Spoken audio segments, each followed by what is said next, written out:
Salvage, a story by user Rantarian. Chapter 67, Washing Up. Date point, 3 years, 8 months after Vancouver. New Ascatoria, the outer cluster. For the record, I still hate that name, Cheer told the little Cortai as they reassembled in the privacy of the castle vault. Kepha and Dara adding their number to the little group. Dara raised his hand. For the record, I'd like to second that. This isn't a vote, Ascot told them. If it was a vote, I would still win, because I have complete control over every system on this base. Cheer glared at the arrogant little Cortai, probably the most self-obsessed, and he hesitated to use the word sassy, Cortai he'd ever met. And he didn't much like the fact that the little grey man effectively had total control over the base. You will not abuse your power over these systems any further than I have already allowed you to. Ascot waved a hand airily. We're not here to talk about my transgressions, Base Commander. We're here to talk about the likely suspects for our second spy. Kepha shook her head. I still don't understand what the problem is. You know Gersnik is a spy, and yet you don't have any issues with him. What's the difference with this other person? Cheer sighed, reminding himself that in spite of her size and her fierce attitude, Kepha was still very young by the standards of her species. We know who Gersnik is, have an idea who he works for, and we can control the information he receives. This other agent could be anyone, and could work for anyone. They had listening devices in my office, so who knows what kind of information they could have had access to. Well, at least we can rule out the Kelsey, Dara noted, and raised an eyebrow when everybody turned to him to explain. If it were the Alliance, they'd already be kicking down our door. So it seems to me that it's either somebody who wants to keep an eye on us, or to predict us for other reasons. That was more logic than Cheer had ever heard out of Dara, and he wondered if maybe the human had been keeping a reserve of it for just such an occasion. He decided to press his luck and see just how far this sudden stroke of intellect could take them. But who could want to keep an eye on us like that? Kepha frowned. What about this hierarchy lot I've been hearing so much about lately? It's possible, Cheer conceded. We know next to nothing about them, aside from their use of beyond cutting-edge technologies, and their employment of the Alabenelin. Adrian and I met one of the hierarchy aboard one of their starships, Ascot told them, although it was news to nobody present.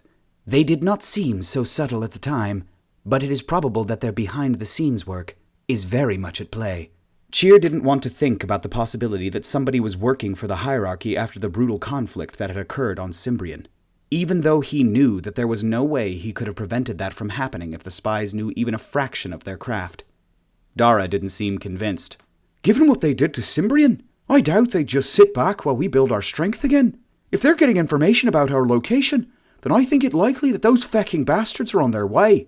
It may also be that after 2 significant defeats they have opted for a subtler approach, Ascot replied.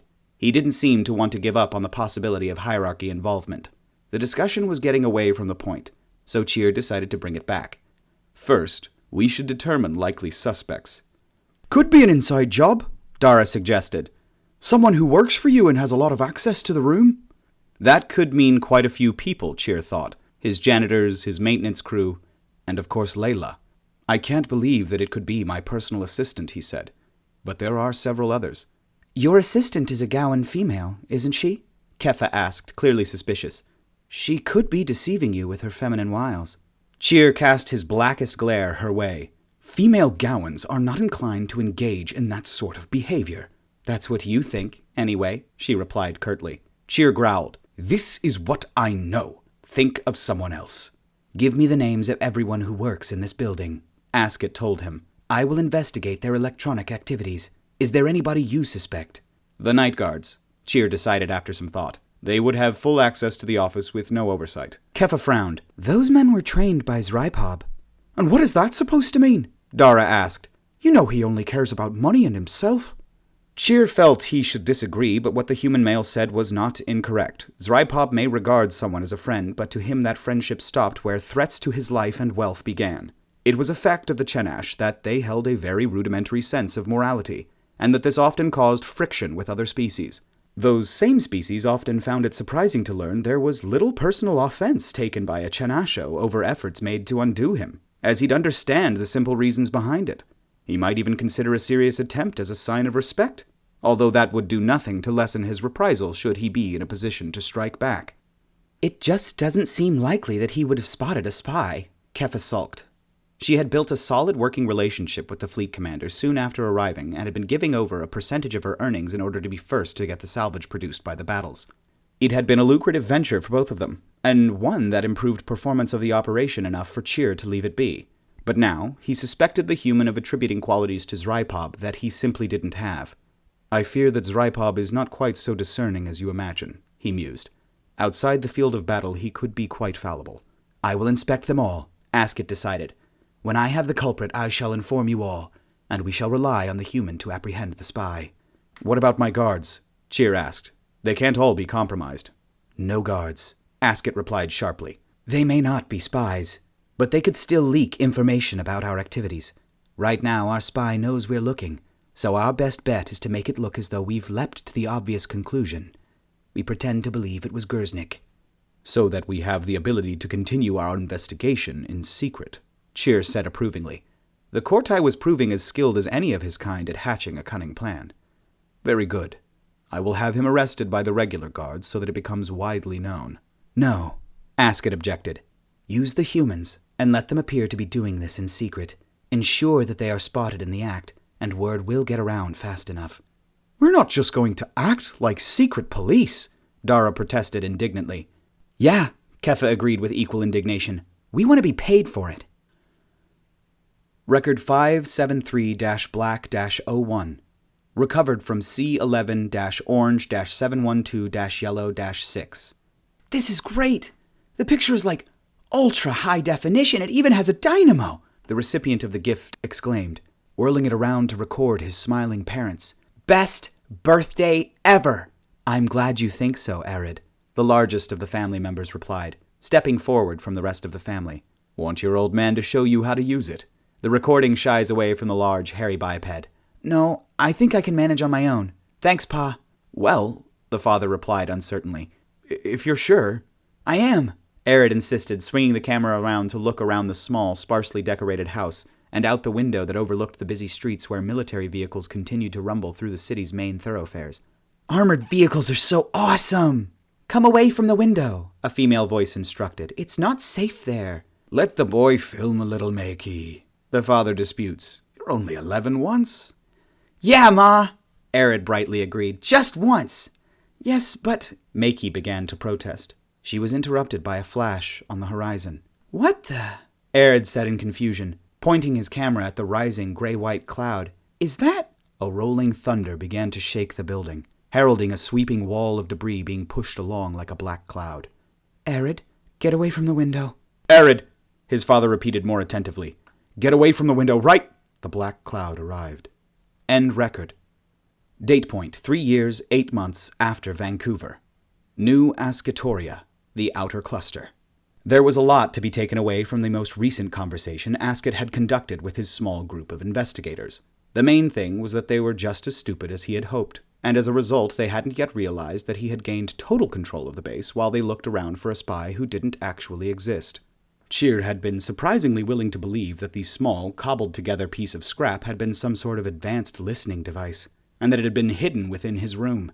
His developing paranoia had allowed Askett to gain the system access he needed to initiate his brilliant plan, as well as the time he needed to set up a small program that would automatically siphon off all of the pirates' funds over a few days once Askett was free and clear of reprisal. He was robbing pirates. How wrong could that be? His only lament was that Adrian was not currently available to be impressed by his cunning and the amount of manipulation that was going on.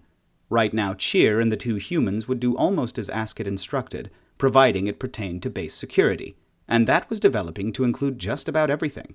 Things had progressed quickly once the incarceration of Dr. Gersnik. Askett had been monitoring the messages flying between base personnel, those they stupidly thought were private to them alone, and had seen the rumors quickly escalating. Questions were being raised over what Gersnik might have done, and why the regular guards weren't being used to do the actual arresting, and even more over why it had been done in relative secrecy. Askett had taken control of Gersnik's own messages, and had compiled an analysis tool that would allow him to create new messages that reflected Gersnik's own writing style. And then he'd be able to send reports back to the Doctor's masters with the kind of information that he wanted, mainly the kind of information that was full of lies, misdirection, and bait. With his level of control over the systems of New Ascatoria, Asket would soon be ready to utilize the base's own systems to compel an evacuation, and by the time Adrian returned from his excursion, they'd be ready to implement the second part of the plan. The plan to actually attract an assault by the hierarchy, and to nab somebody who could answer some questions. Perhaps this time Adrian could refrain from blowing their limbs off and avoid getting anybody sucked into a black hole. Let's see, Asket mused, looking over the range of controls at his command. Gravity, atmosphere, and temperature were all at his command, amongst a myriad of other things, of course. For starters, I think this place could benefit from a cold wave. He uploaded the small patch he'd created for just that purpose, a piece of revised software that would allow him to set the temperature regardless of what the inhabitants did. He had similar updates for the life support, the kinetics, and every other major system he could locate. Nobody thought about the environmental controls as something with potential for weaponization, but Asket had been around a creatively violent human for long enough to understand that everything could be a weapon. Today, however, he was going to use that weapon, along with the rest in his expansive arsenal, and he was going to use them to steal the biggest thing yet. Bigger than money, bigger than a starship, and bigger than a space station.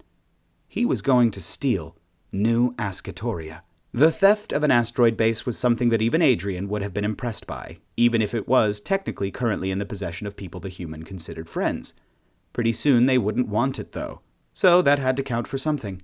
He only hoped that this acquisition lasted longer than any of their previous ones. It was bigger, denser, and less likely to find itself plunging into a black hole, but Adrian seemed to carry a curse to destroy any vessel he touched. He'd only had Kepha's ship for a day, but who knew what might have happened to it by now?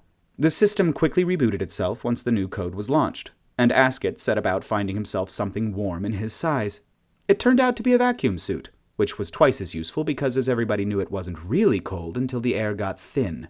Soon, it was going to become very unenjoyable to be everybody else, and the fear and discontent would rise. All he had to do now was pick a scapegoat. Date point: 3 years, 8 months, and 1 day after Vancouver. Cimbrian local space, the far reaches. "Gravity spike, now!" Adrian roared, rising from the chair he had claimed as his own. The handful of crew, resentful though they may be, had not attempted to take control back during their time of crisis, and were entirely unprepared to challenge Adrian on any decision he had made since doing so. The Russians were in no position to object either, not with one poor pixie dust victim having passed away during the night and the other remaining catatonic. Roman was at least lucid but remained disoriented and was vomiting with regularity. But, with half his face swollen up like a grapefruit and covered with a network of bandages constituting a true engineering feat, he wasn't well placed to take command. The hodgepodge lurched suddenly as the gravity spike knocked it out of warp space and put it on a collision course with the small paradise world. "We have now re-entered normal space," the Gowan male completely unnecessarily advised him. His name was Gaiotin, and while he claimed to be one of Cheer's men, it was also a fact that he regarded Adrian with undisguised animosity, and seemed to enjoy being as irritating as possible. "I am now turning off the lights as instructed." At least he followed instructions. The gravity spike had killed the warp field, but if power was still going to the lighting, it meant the FTL would be constantly attempting to re-engage. Adrian had wanted the spike left enabled just in case something went tits up with the lighting controls. He didn't really think it would, but he was now operating by the creed of being better safe than sorry. That was why, after administrating his version of medical care, Adrian had put some of the crew to work on outfitting everybody with new vacuum suits. If he was going in blind, he didn't want to be going in airless as well. "What have we got?" he asked, running an eye over the scan reports. Worryingly, there were no signs of redevelopment around the site of the old palace. In fact, there was no sign of the palace at all. That set off his bullshit detector. Nobody had just happened along and cleaned up a battlefield. It was sensor-cloaked, he was sure of it, and probably hidden as well. Zrypov had apparently detected something going on here months ago, and until Adrian learned otherwise, he was going to hope for the best. Desperate optimism though it might be, if there were colonists down there, then maybe Jen was being well looked after. Right now, that meant finding her was secondary to his goals of getting the Russians some real medical attention, and finding someone who could shit out enough of a miracle to put Adrian himself right again. "No signs of any settlement at the specified location," Gaiotin reported. "Looks like whatever was built there was bombed completely flat. But there is a Kelsey Alliance life pod in a remote location on the opposite side of the continent." Adrian looked over at the Gowan sharply. There was no way that some random life pod just happened to be sitting around on the planet. "Any life signs at the pod?" "Yes," Gaiotin replied. It's a Class 4 world. Of course there are life signs. I don't even need our non-existent planetary life sign scanner to tell you that much. Would you like me to scan for stone next?" Conveying his distinct disapproval at the Gowan's attitude by way of angry glare, Adrian rose from his chair and began putting on his helmet. "Good one, fuckhead. I'll be going down in a land or two." Gaiotin cut him off as a blip hit his console. "We've just been scanned." That was the first sign of it all turning to shit, and Adrian could guess what would happen next. "Jesus Christ. Start hailing for anyone who'll listen. Tell them we're friendly."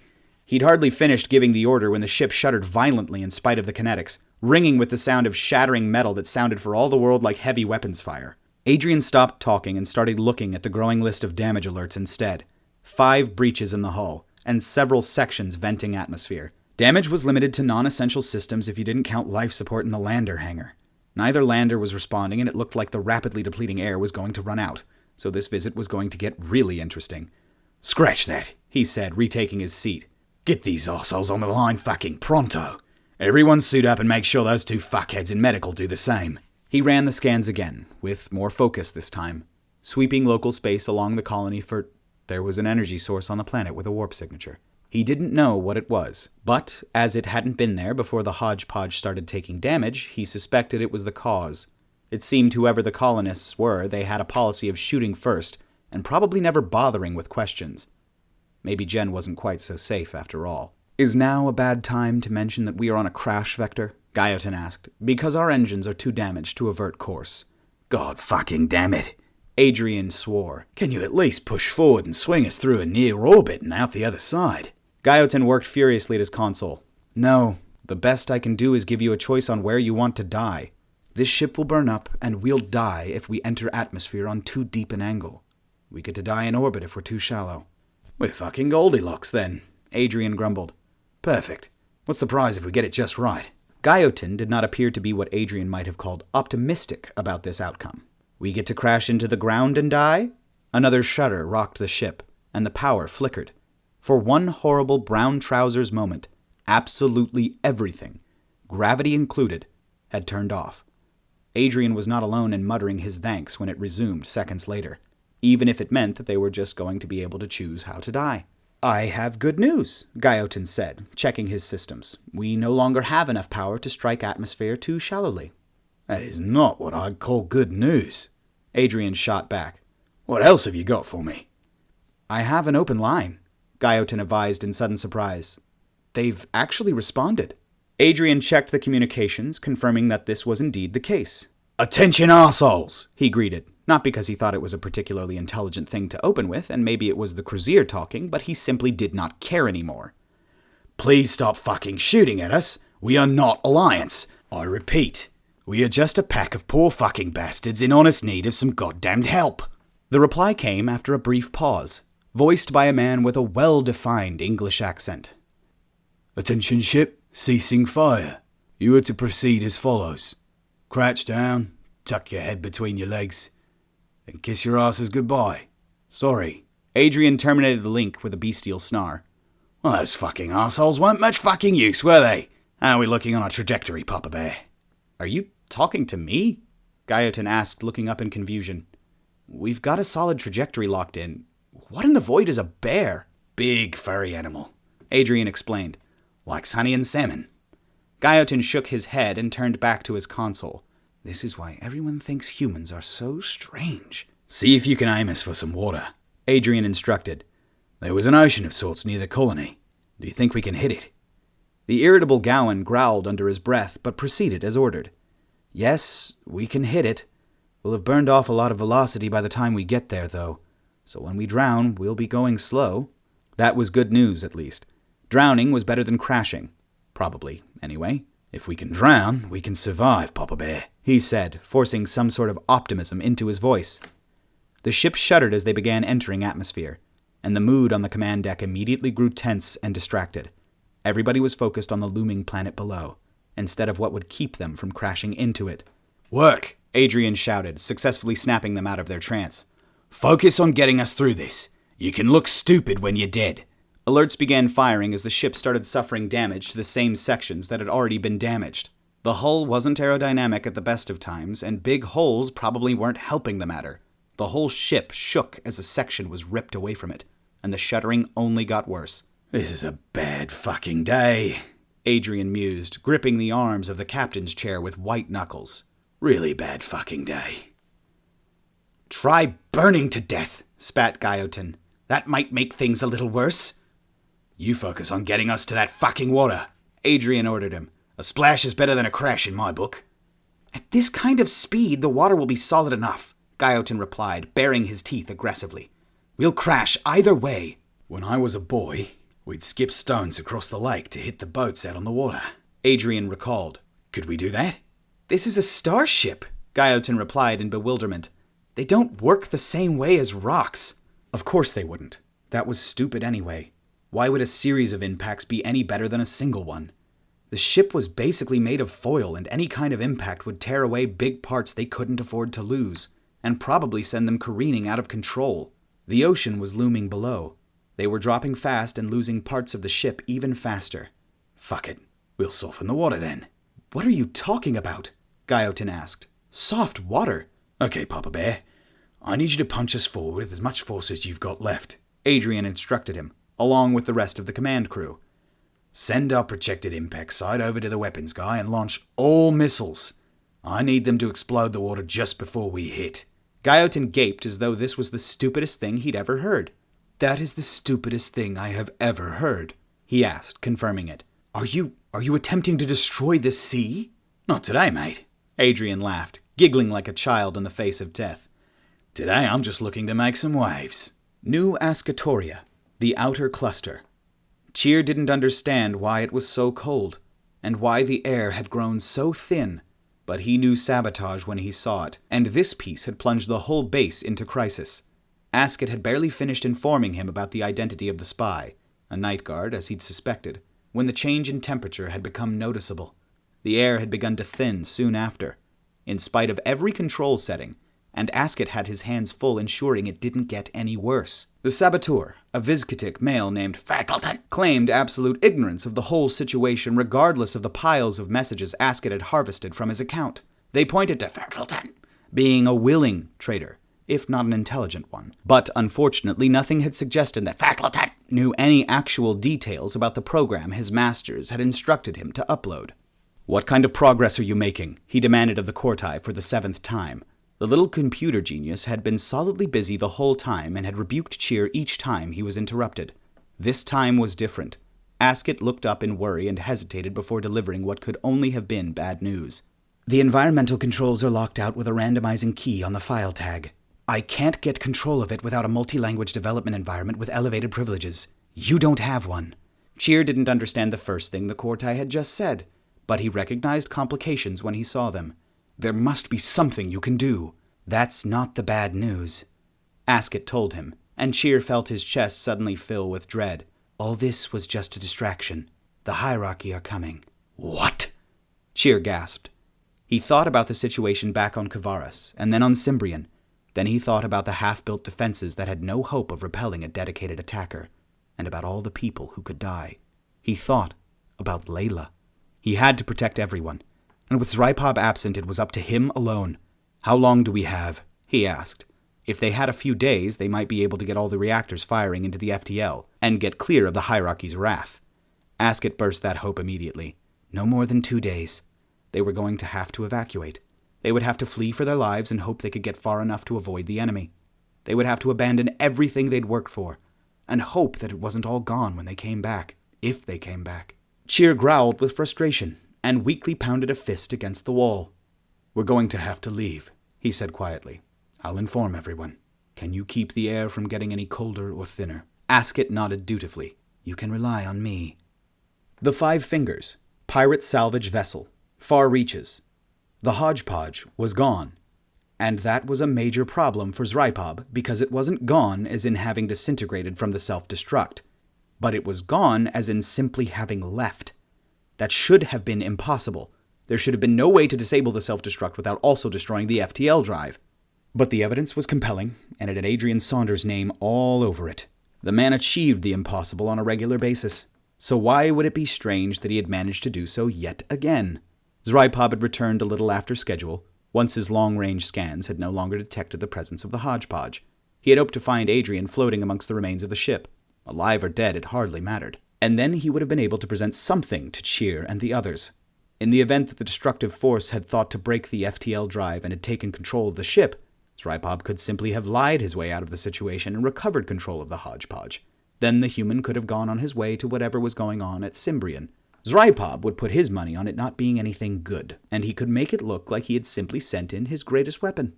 That was why he had told Adrian that story about the guns, in order to guard against the possibility of him being certain about treachery. The last thing Zrypov needed was a human of that caliber, angry at him. "Don't get ahead of yourself, Zrypov," he chided himself. "He may choose to stay amongst his own kind. He is erratic, after all." It was a possibility, but far from certain. He opted to wait. There was no reason to rush his decision. Not when there was so much to be lost should he make the wrong one. And it would give him a chance to go over the wreckage of the Kelsey vessel in earnest and extract data from their computer systems. That was the kind of salvage that could be the most lucrative if you knew where and how to sell it. Far more than the metal, plastic, and other components that made up the rest of the ship. And given what this ship had contained, he was sure his buyers would be willing to pay very well indeed. All right, guys, that is going to do it for this one today. Thank you so much for listening. Let's give a huge shout out to Graygor for being such a massive beast and editing all of these. He is the freaking man.